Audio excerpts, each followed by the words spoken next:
Монгол улсын нийтийн аж ахуйн салбар. Усны үйлчилгээ. Монгол улсад нийтийн аж ахуйн салбар үүсэж хөгжөөд эдүүгээ 85 жилийн ойтойгоор золгож байна.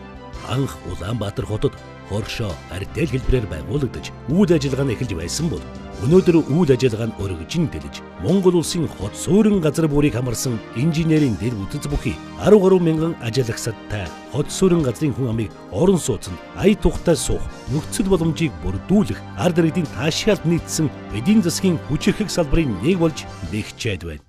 Угийн нүүдэлчин соёлын гişтэй Монгол улсад хот суурин газар бүрэлд бий болсон жигснээс нийт аж ахуйн үйлчлэгээ гэдэг асуудал бол зам ёсны дагуу шинээр бүрэлдэн тогтож тэр одоо ард иргэдийг хот суурин газарт үйлчлэгээ явуулах ийм одоо чухал алхам бол 30-аад оны ихээр хийгдсэн. Нийтийн аж ахуйн салбар гэдэг нь өөрөө цахилгаан, эрчим хүч, дулаан, ус гэх мэтчлэн одоо зам тээвэр гэх мэтлэн маш олон салбарыг хамарсан ийм том салбар байдаг. За хамгийн анх эхлээд 1937 онд уурын 100 салхин хүрд гэдэг ийм тасаг анх байгуулагдсан тэр цагаас эхлүүлээд энэ салбарт халаалт агаар сэлгэлтийн ийм одоо мэрэгжлийн боловсон хүчин бол шаардагдаж эхэлсэн. Шинээр хот суурин газар ялангуяа үйлдвэрийн томоохон цогцлуур бий болсноос Дархан, Эрдэнэт, Улаанбаатар, Шойвалсан бусад томоохон хотууд бол энэ нийтийн аж ахуйн салбар бол маш хурдан хугацаагаар өргөжин хөгжиж шинээр бий болсон юм аа. Үүний энэ хурдцыг дагуулад энэ салбарыг хөгжүүлэх талаар бол маш олон арга хэмжээг авч хэрэгжүүлсэний үр дүнд орчин үеийн шинэ тоглог хот суурин газар бий болж түүнийгээ дагсан үйлчлэгээг бол төр засгаас олон төрлийн арга хэмжээг авч хэрэгжүүлж ихээхэн хөрөнгө мөнгө зарцуулан хөгжүүлснийг одоо дурдвар таатай байна. Улаанбаатар хотод анх морин тэргээр иргэдэд ус түгээх хэлбэрээр үүсч хөгжижсэн усны салбар маань өнөөдөр 2.4 мянган км урт шугамжуулжээ. 1.2 мянган км урт бохир усны шугамжуулжээтэй. За хот суурин газар болгон өөрийн гэсэн одоо хамгаалагдсан усны их үүсвэртэй. За 120 шахам цэвэрлэх байгууламжтай ийм том дэд бүтэц бүхий салбар болж хөгжөөд байна. 1960-аад оноос бол хот суурин газрын эрчимтэй хөгжлийн үр дүнд бол хот нийтийн аж ахуйг хөгжүүлэх ерөнхий төлөвлөгөөнд бий болж түүнийгээ дагаад усан хангамж ариутгах татваргах орон сууцны үйлчлэгээ бол цоош дээр бий болж олон 10 одоо хот суурин газрууд бол энэ ажлыг хариуцах мэргэжлийн байгууллагууд байгуулагдаж амжилттай ажилласныг бол энэ зорилт дурдмаар байна. Ус хангамж ариутгах татваргын салбар маань өнөөдөр Монгол улсын бүх хот суурин газрыг хамран за хот суурин газар амьдардаг иргэдийн 90 шахам хувийг одоо усаар хангах бохир усын татан зайлуулах үйлчилгээ үзүүлдэг. За жилд ойролцоогоор 100 гаруй сая метр куб усыг байглаас олборлон хэрэглэгчдэд түгээж за мөн тэр хэмжээний усыг татан зайлуулж цэвэрлэн байгаль орчинд нийлүүлж байдаг юм аа. Өнөөдрийн байдлаар ус хангамж ариутгах татваргын тусгай зөвшөөрөл эзэмшигч байгууллагууд нийт 510.7 мянган хэрэглэгчдэд үйлчилгээ үзүүлж байгаагаас 19.7 мянган хэрэглэгч буюу 3.9% нь үйлдвэр аж ахуй нэгж байгууллага, 229.1 мянган айл өрх буюу 45.8% нь төвлөрсөн шугамшилжээнд холбогдсон айл өрх, 251.9 мянган айл өрх буюу 50.3% нь зөөврийн усан хангамжтай байна. Шугам сүлжээнд холбогдсон хэрэглэгчдийн тоолуржуулалтын төвшин улсын дунджаар 79.8% хүрсэн нь өмнөх онтой харьцуулахад 5.3 пунктээр өссөн байна. Хот суурины ус хангамж ариутгах татваргын ашиглалт үйлчилгээг зохицуулах зөвлөл. За хот суурины ус хангамж ариутгах татваргын тухай хууль маань 2010 онд Улсын хурлаар анх батлагдж байсан. За 2012 онд усны зөвшөөрлөх зөвлөл маань байгуулагдж байсан юм төвхтэй.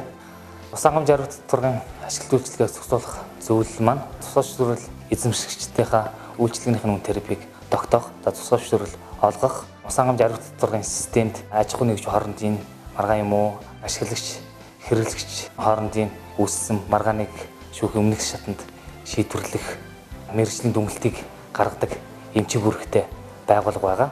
Нийт аж ахуйн салбарын талаар барилга хотоо голдын талаар хэд хэдэн одоо хуулиуд үйлчлэг өгөөд 2012 оноос бол орон сууцны тухай хууль шинээр нэмэлт өөрчлөлт орж хот суурин газрын усан амж ариут татварын талаар зохицуулах зөвлөл гэдэг байгууллагыг улсын хэмжээнд байгуулж энэ салбарт шинжилгээ хийгдэж үн терапи асуудлыг бол төр засгаас хамаардаггүйгээр ялангуяа орон нутгийн засгийн байгууллагаас хамаардаггүйгээр зохицуулдаг болсноор алдагдaltaгүй ажиллах юм нөхцөл бүрдсэн явдал бол энэ салбарыг хөгжүүлэх томоохон алхам болсныг бол би энэ зориуд тэмдэглэмээр байна.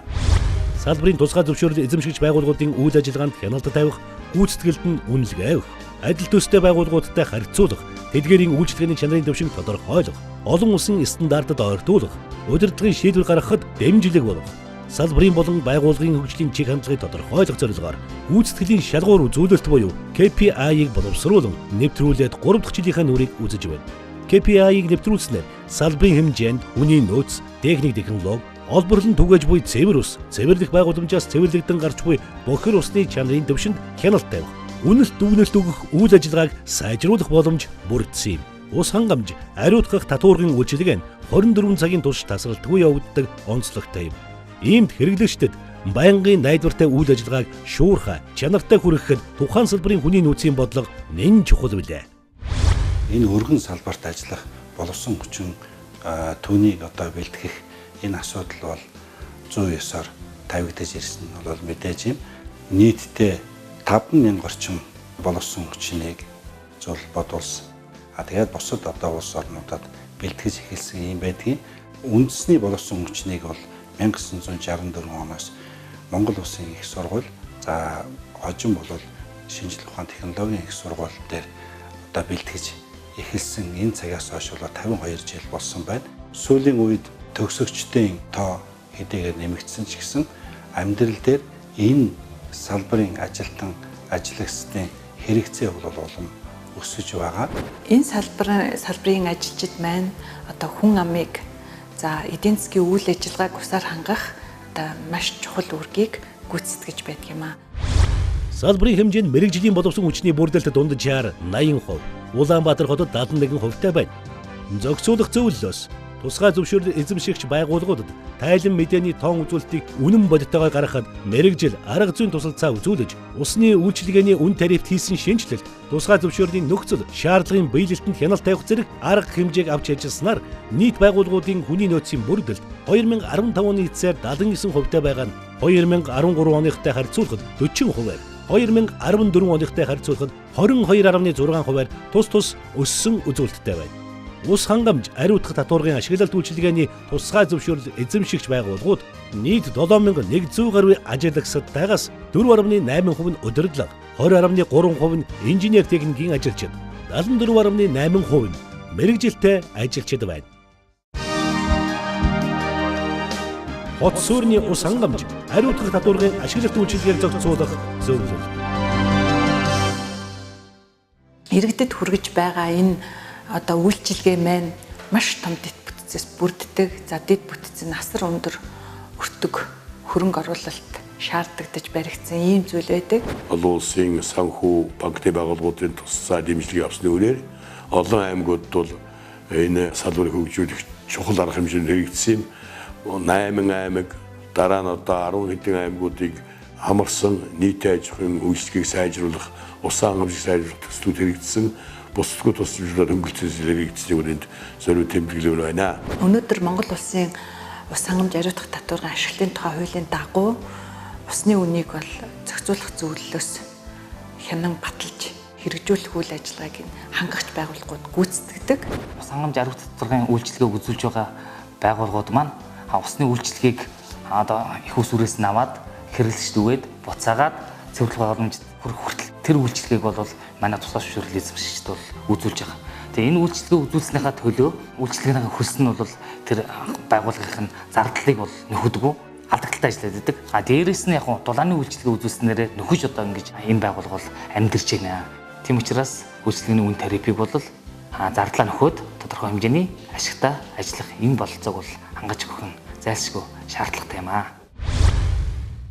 Тусгай зөвшөөрөл эзэмшигч байгууллагууд нь өнгөрсөн онд 248.3 тэрбум төгрөгийн борлуулалтын орлоготой ажилласан нь өмнөх оныхоос 7.7% буюу 1785 тэрбум төгрөгөөр өссөн байна.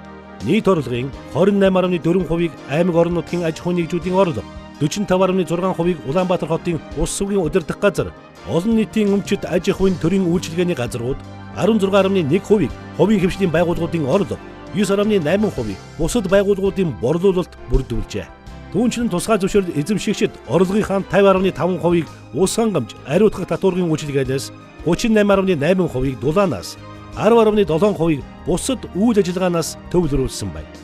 Салбарын нийтийн аж ахуйн байгууллагууд өөрийн орлогын их усүрээс гадна Дэлхийн банк, Азийн хөгжлийн банк, бусад хандивлагч орнуудын тусламжтайгаар дэлхийн жишгт нийцсэн техник технологиг нэвтрүүлэх тал дээр анхаарал тавин ажиллаж ирсэн. Сүүлийн жилүүдэд хувийн болон улсын хөрөнгө оруулалтаар барилга байгууламж барих ажил эрчимжиж, тохилог орон сууцны тоо нэмэгдэхийн хэрээр хүн амын усан хангамж, ариутгах татваргын эрэлт хэрэгцээ улам бүр өссөөр байна. Үүнтэй уялдан инженерийн орчин үеийн зөв шийдэл, хөрөнгө оруулалтын өгөөжийг тооцоолох, өртөг зардлын хэмнэлт, усны зүй зохистой хэрэглээ, мэрэгчсэн боловсон хүчнийг чадваржуулах болон үйлчлэгээний чанарыг сайжруулах зэрэг зохицуулалтын олон асуудлууд та бидний өмнө тулгарсаар байна. За энэ жил бол их чухал онцлогтой жил. Нийтийн чухал салбар үүсэх хөгжсөний 85 жилийн тохиож байгаа.